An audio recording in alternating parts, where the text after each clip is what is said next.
Hello, everyone.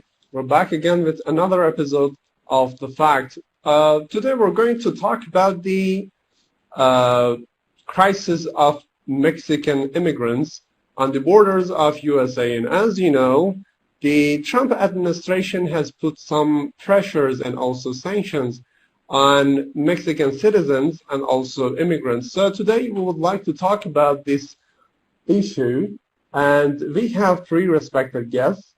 We have Miss Randi Nord. She's a political activist and also the founder of Geopolitical Alert. And also we have Michael Opperskalski. He's a political activist and an author from Germany. And also we have James Carey. He's also a political activist and also the editor on Geopolitical Alert. Thank you so very much for accepting our invitation.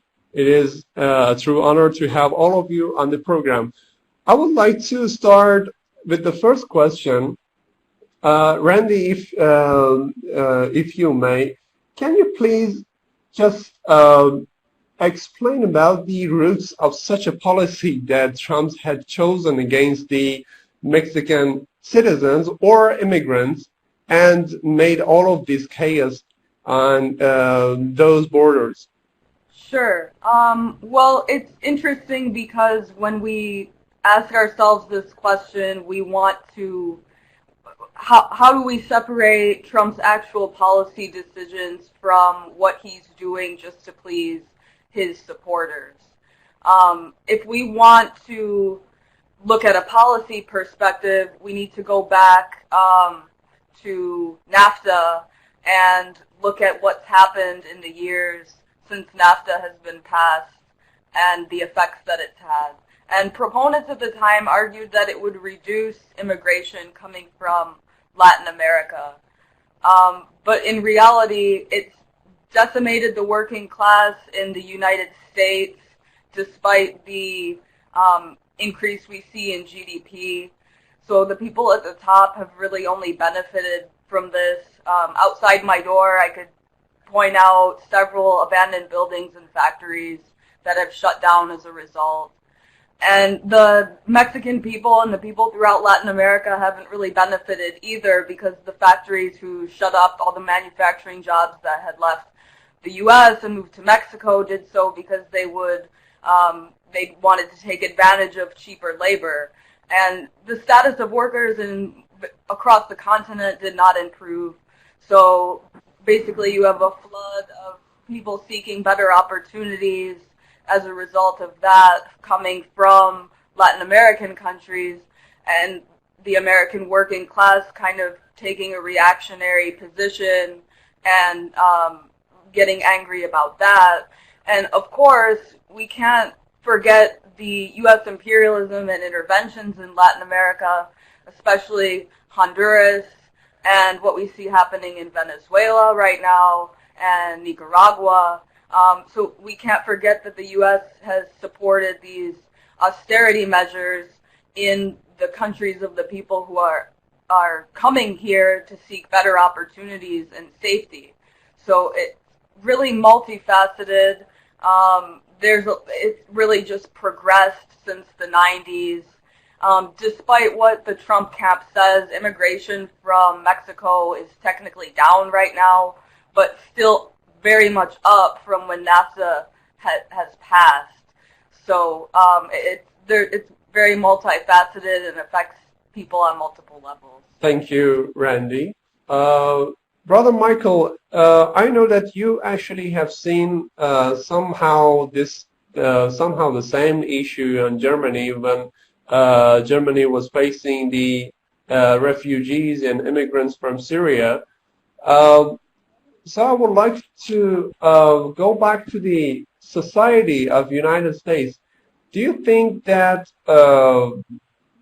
American society or people in the United States would endorse such a decision or policy from Trump's administration? And if they do, how much would it be? I think, first of all, I fully support what Randi said, and also supporting it from a so-called German perspective. although there are very much similarities, there's a big difference. While the majority of those people coming through Mexico or from Mexico to the States are from the very poor peasant and sometimes working class background, it has resulted from the situation of United States imperialist policies in the region long time ago, and the roots go back even to Clinton and all the others, because they were thinking that this region, Central America, is the backyard of the States. What does it mean? They intervened, they supported the most ugly Contra forces in Nicaragua, in El Salvador, against Cuba, etc., etc., and they have built up reactionary elites in those countries to use them as tools for exploitation and oppression, and this resulted into a storm of people trying to get rid of the situation and where to get rid of. They cannot jump into the sea, so they have to go north to the States. And this is the difference to Europe and Germany, for example, where you have so-called refugees, because a lot of the Syrians, they are horrible terrorist takfiris, and they are welcomed, most of them, in Germany, supported by the German government, or they are Iranians who are so-called refugees, but nothing else than rotten elements who try for regime change in Tehran, etc., etc. But the common thing is that in the United States, it is splitting the society, even among the working class, into those who are supporting the policy against the immigrants and those who have a policy of still open heart. And this is the same in Germany. And the strategy behind this divide and rule. This is a very old strategy you have already developed by Julius Caesar during the Roman Empire. So this is not very, very new, but very dangerous, because it is getting to bolster open fascist forces either in the United States or in Europe. Not only Germany, but also France and Belgium, Netherlands, Britain, etc. And Italy, of course. Thank you, Michael. In here comes a very interesting point. James actually can shed some light concerning this issue, but you might have seen it by your own eyes, but it seems that lots of the developments in USA is because of the efforts of Mexican immigrants or refugees, not refugees, I don't know, but maybe immigrants that have come to the U.S. and have become the human resources of so many projects in USA. But if it is so, why lots of people or even the government would like to support such a decision concerning putting the pressure on Mexican citizens and immigrants?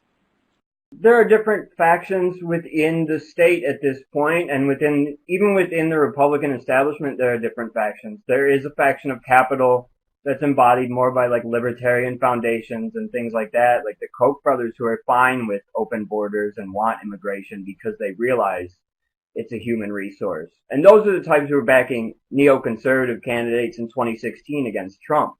But Trump represents this nativist part, which is really the base of the Republican Party, the voter, that is, they think they have some economic anxiety. They are middle class, but they see some of the benefits of being middle class slipping away. So they, having no language to question capitalism or no language to push back on the system and how, like, say, neoliberal trade deals, like Randi mentioned, have taken jobs away from them and things like that. They're not allowed to discuss that. So their ire turns to migrants. And some of these are refugees, but it doesn't it is popular with the part of the ruling class to have these people here. That it's just not the part of the ruling class that's in power at the moment. Donald Trump represents a sort of a new tone, an open tone of xenophobia from the Republican Party. They used to pay lip service to it, but it was a dog whistle to get racist voters who are, Trump's base,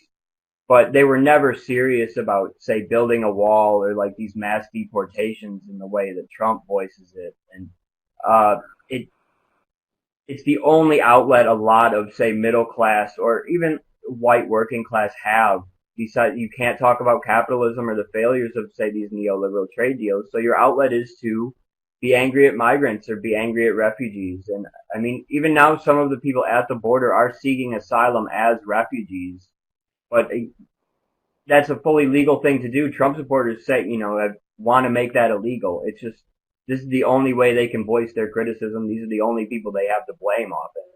And honestly, most of them aren't that uncomfortable, so this is the only thing they see on TV that they actually feel affects them. They don't have real economic anxiety.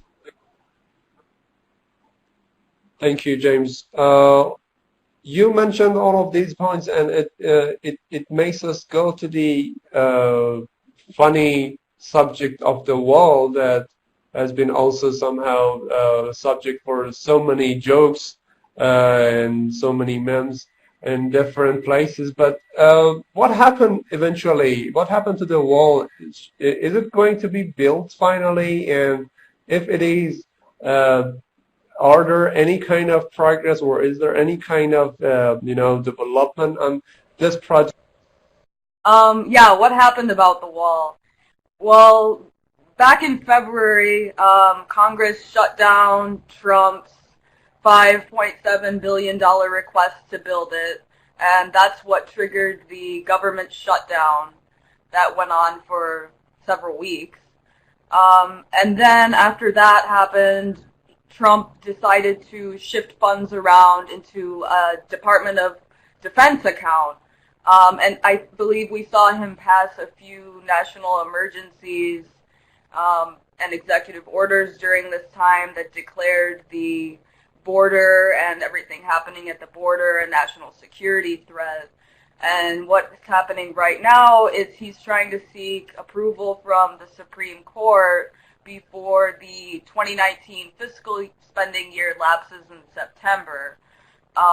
So he's trying to push this through. I think we could see the wall funding tacked on to defense spending in the fiscal year when the new budget passes. And I think if that happens, we'd be more likely to see the Democrats on board if it had certain concessions made to provide relief for families and children and people seeking asylum at the border.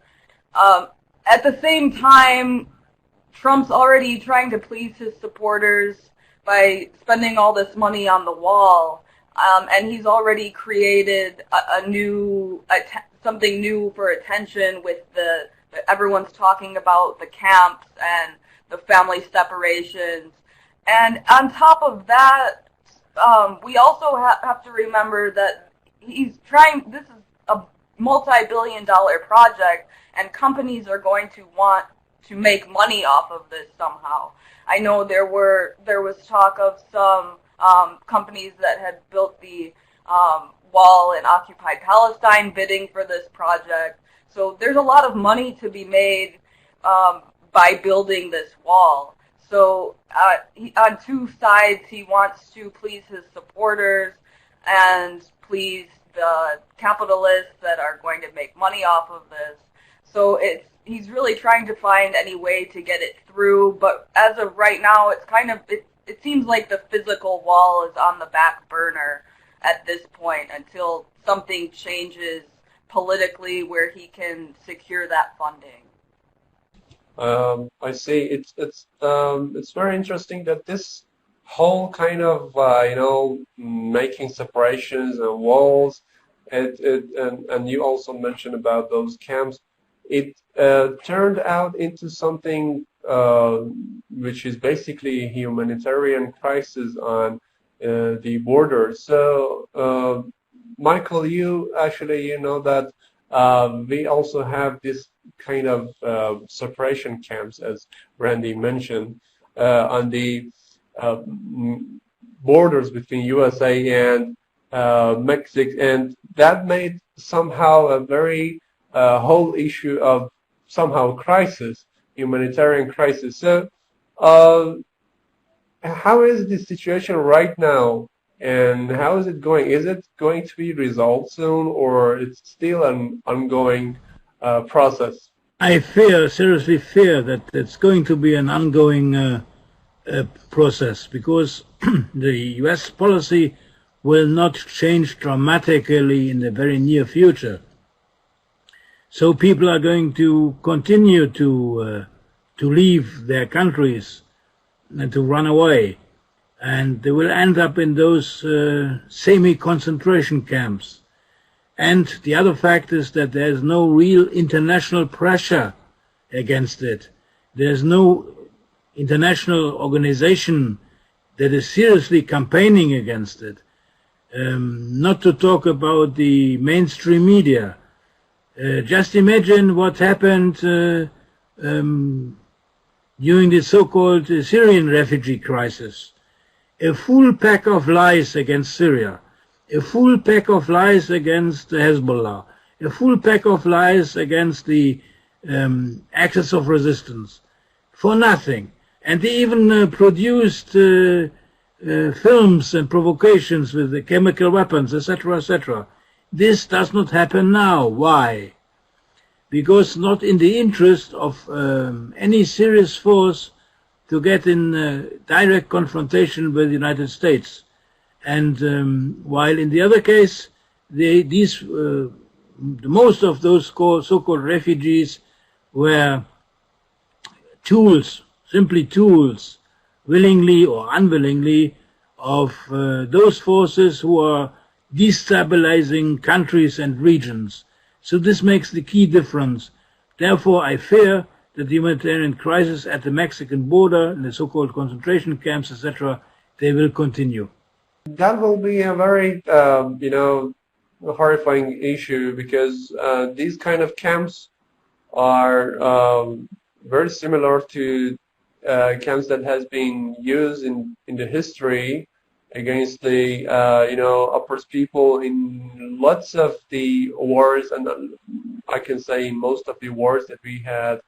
And I'm sure that it can actually provoke lots of international organizations to actually make some steps and moves in order to fight such a thing. But why don't we see anything like that from international organizations concerning this specific issue of Mexican refugees? James, what is your take about this? I mean, first thing is first, who exactly is going to hold the U.S. accountable? Because I've never seen anybody, any international body that has the ability to do that. There have been things like reports by UNICEF condemning conditions on the border here. And that is a UN body, but there's no one who can sponsor a resolution that won't be threatened by the United States. There's no resolution that wouldn't be overrode by U.S. and their allies voting in any type of international body. Or many of the international NGOs, often are highly funded or rely on access or resources provided by the U.S. A lot of times, it's the U.S. can threaten to cut off, whether it be the pocketbook, they can cut you off politically. You can see, and a lot of times, even when it comes to Latin America, say organizations looking at crises in Venezuela or Nicaragua, those reports come back here, and they say things are not as reported in the U.S. media, and it's totally blown off. I don't know that even if there was an international body checking that the U.S. would even acknowledge it. There's nothing that can really be done to hold them accountable, unfortunately. I would say the best chance you have is the other pole of power on the other side of the planet making some type of fuss about it in an international body, say Russia or China, but there's not too much use for them to do that. The U.S. would obviously just fling 1,000 accusations back at them, and it would go nowhere. So unfortunately, the Western human rights machine is made to work exactly for the West. It's set up that way. NGOs and organizations like this, based in the U.S., international bodies like the UN, which sits in New York. These things are made to benefit the Western states, the International Criminal Court, all these bodies. They're made to protect the U.S., and the U.S. has said that if they ever do come after them, it's over for them. So I think they're just stuck in that situation of what can they do. Well, in here I would like to ask all of you one same question, and also in case you want to add something other than this question, please do, because James also somehow pointed out few points about the solution that might be possible for this problem, but I would like to go specifically about any kind of details about the solutions of such a problem, and I would like to also have your suggestion about this, and also in case you want to add something, please do. So Randi, would you please start? Sure. The solution is fairly simple, but unfortunately we're nowhere near reaching this solution. The U.S. needs to stop interfering in the affairs of Latin American countries. They need to remove sanctions on Venezuela and allow them to join the international market. They need to, and Cuba, for that matter. They need to stop threatening Bolivia and Nicaragua and allow these countries to self-determine and build their own economies with outside help, but without strings attached, and let them make their own decisions. So that would slow down the need for people to flee these countries that the U.S. has interfered in for so long. And in the short term, the only thing that seems possible right now is they need to open the processing centers to vet and process people who are already in custody at Border Patrol and seeking to enter the country, as they're supposed to do. They are coming here legally. They're trying to be processed at these centers, and that's not what's happening. They're just being detained.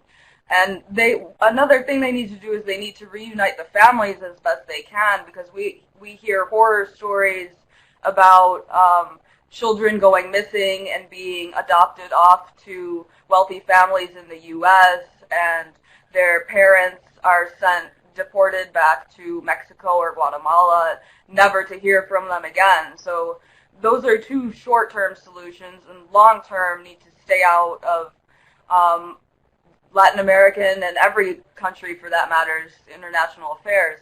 I just wanted to add, a lot of people don't realize that there are, even though it doesn't make the news, and the mass raids happening on inside the U.S. aren't quite going off as planned, but there are sweeps happening. Here in Metro Detroit, we have a large immigrant population from a lot of Arab countries and Latin American countries as well. And shortly after Trump was inaugurated, there was a sweep by ICE, and they detained and were threatening to deport, I think, 9,000 Iraqi Christians who had lived in the country since the 70s. So this is just a microcosm of this is happening in immigrant communities throughout the entire United States, and we don't really hear about that. People too afraid of going outside because they don't know if a DUI or a minor arrest they had 30 years ago is going to get them sent back to Iraq, where they haven't been in 30 years. So it's always happened, but it hasn't happened on the same level. It's more of just a progression of what we've seen happen from Clinton to Bush to Obama, and now Trump has made it reach ahead. Thank you, Randi. Michael, would you like to add something? Yeah, I think there are 2, 3, 4 points. First of all, of course, the only and final solution is the complete destruction of U.S. imperialism, and the very destruction. And as it is shouted in Iran on the streets, "Death to America." But this is a long time to go, unfortunately. So in the meantime, I think it is very, very important to bring these and other issues like that to the media and to the policymakers in Russia and China, because they are superpowers and they can challenge the United States. And they are the only one who can challenge. And what I can see and what I'm doing, because I'm in contact with the media, etc., in those countries, is they are very much opening up with very good stories and very, very good background information about these issues. But it is very much important to reach out more with those forces who are resisting, actively resisting in the world, especially in the Middle East, against the United States and the Western policies.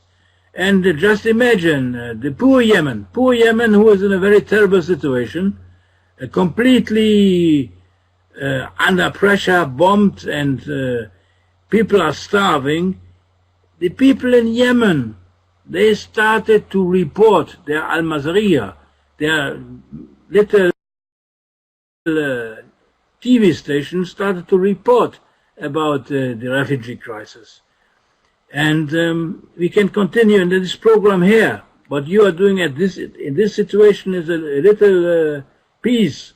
So to put these pieces together, it's a very, very important thing, and not only to put these pieces together on the level of information, but also to put together the different forces of resistance. This comes from media people, goes to armed resistance and political resistance, everything. So this is one front, and we have to strengthen this front, inshallah.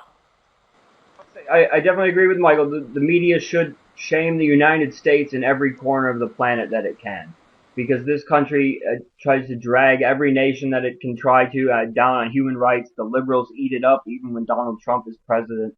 So the horrors of the United States should be broadcast worldwide. That is part of the short-term solution. On top of that, Randi, I agree with Randi. People need to be processed. These are legal asylum claims that are being treated as if they're breaking some type of law. And even if you cross the border illegally, that's basically a traffic ticket. This isn't, the Trump base, as I mentioned earlier, is very materially comfortable. They have no real pressures on their life. They're upper middle class, or say petty bourgeois. They love just seeing their will carried out on weaker people on television. They love Trump being, he's anti the liberal cultural meta narrative, and they like it. They're comfortable. This is what they like to see. The long-term solution is definitely to get rid of Trump and all of the imperialist, leaders of this nation, whether it be Venezuela, Trump trying to take Venezuela now, or even the Obama administration allowing coups to happen in Honduras under Hillary as Secretary of State. Even just recently, in the last 10 years, Latin American countries have been decimated by U.S. imperialism, to a point where any government that's trying to make it slightly better to live there is destroyed and more refugees are made. And of course, there needs to be a renegotiation of the trade deals the United States has with Latin America.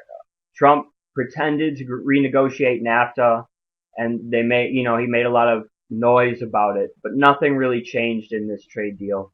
The neoliberal kind of status quo of free trade built on cheap labor in other nations has continued. They'll continue to try and smash Latin America for that. So these things have to be taken away. Latin America, I think Latin America, along with Mexico, needs to unite to take on the United States.